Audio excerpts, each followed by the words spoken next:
क्या आप लोग वैदिक काल से जुड़े कुछ ऐसे तथ्यों के बारे में जान रहे हैं जो परीक्षाओं की दृष्टि से काफ़ी इम्पोर्टेंट माने गए हैं? यहाँ से कई प्रकार के प्रश्न पूछे गए हैं।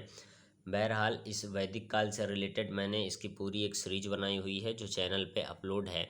वहाँ पे इन सभी परीक्षा उपयोगी तथ्यों के बारे में काफ़ी जो है बारीकियों से एक एक पॉइंट को देखा गया है। तो आइए यहाँ पे भी हम उसको देखते हैं।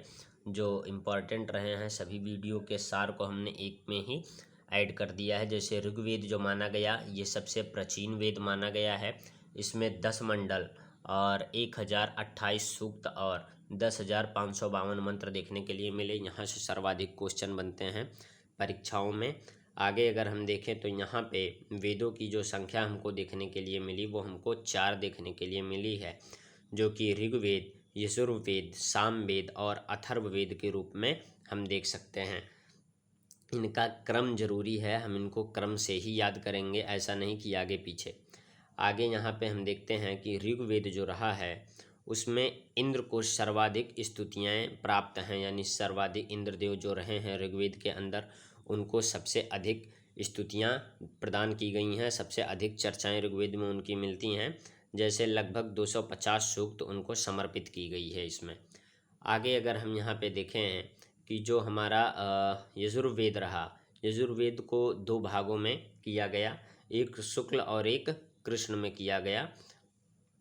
वज्रसनेयी संहिता के रूप में शुक्ल जाने गए और तैत्तिरीय संहिता में हमको कृष्ण देखने के लिए मिलते हैं। वहीं अगर हम सामवेद के बारे में देखते हैं तो यहाँ पे सामवेद की जो संगीत का वेद कहा जाता है, यहाँ पे सर्वाधिक चीज़ें हमको संगीत से देखने के लिए जुड़ी हुई मिलती हैं। इसीलिए और इसमें अधिकांश जो मंत्र हैं वे ऋग्वेद से ही लिए गए हैं, यानी सर्वाधिक मंत्रों का प्रयोग जो यहाँ पे हुआ वो ऋग्वेद से लेकर किया गया है। यहाँ पे अथर्ववेद के बारे में अगर हम देखते हैं तो 20 कांड हमको देखने के लिए अथर्ववेद में मिलते हैं और 730 सूक्त और 5,977 मंत्रों का प्रयोग किया गया है। ये इम्पोर्टेंट क्वेश्चन है, यहाँ से कई बार पूछ लेते हैं कि 730 सूक्त किस वेद में देखने के लिए मिले या 5,977 मंत्र हमको किस वेद में देखने के लिए मिले, तो वो अथर्ववेद है। आगे अगर हम देखें तो ऋग्वेद काल में ही हमें सभा और समिति देखने के लिए मिली है, जो कि दोनों ही महत्वपूर्ण जन संस्थाएँ मानी जाती थीं और इन्हीं से राजा का चयन हुआ करता था। यहाँ पे राजा जो था वो वंशावली के रूप में नहीं देखने के लिए मिला था। आगे अगर हम देखें यहाँ पे तो ऋग्वैदिक राजाओं का चुनाव समिति द्वारा ही किया जाता था।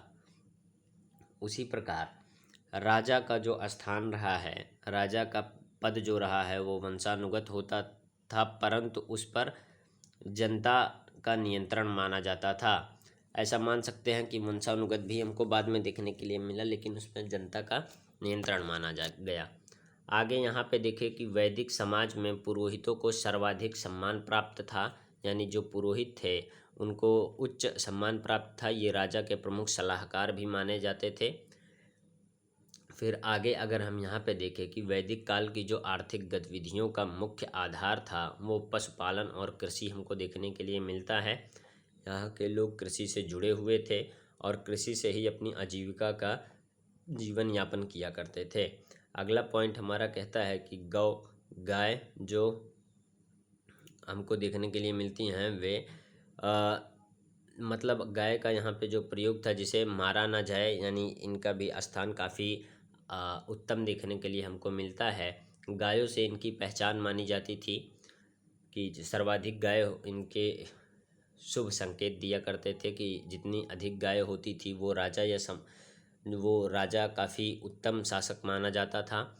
ऋग्वैदिक के जो लोग थे लोगों में समान और सरल जीवन व्यतीत करते थे, यानी सरलता के प्रति काफ़ी इच्छुक रहा करते थे, आम जिंदगी जिया करते थे। यहाँ पे जो वर्ण व्यवस्था हमको देखने के लिए मिलती हैं उसका उल्लेख ऋग्वेद के पुरुष सूक्त में हमको देखने के लिए मिलता है, जहाँ पे ब्राह्मण, क्षत्रिय, वैश्य और शूद्र के रूप में हम देख सकते हैं। वहीं पे वैदिक काल को 2 भागों में बांटा जाता है, वैदिक काल और उत्तर वैदिक काल के रूप में।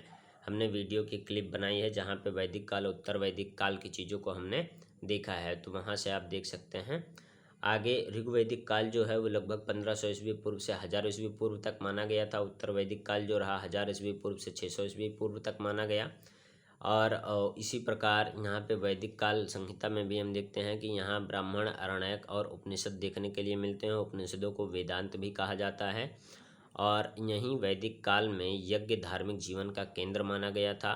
वैदिक लोग मुख्यतः सप्त सिंधु क्षेत्र में निवास करते थे, ऐसा माना गया। और परीक्षा की दृष्टि से जो इम्पोर्टेंट क्वेश्चन रहे हैं वैदिक काल से, जो प्रश्न लगभग सीधी परीक्षाओं में पूछे जाते हैं कि राजनीतिक व्यवस्था, सामाजिक अर्थव्यवस्था और संस्कृति से जुड़े तथ्यों को बार बार दोहराया गया है।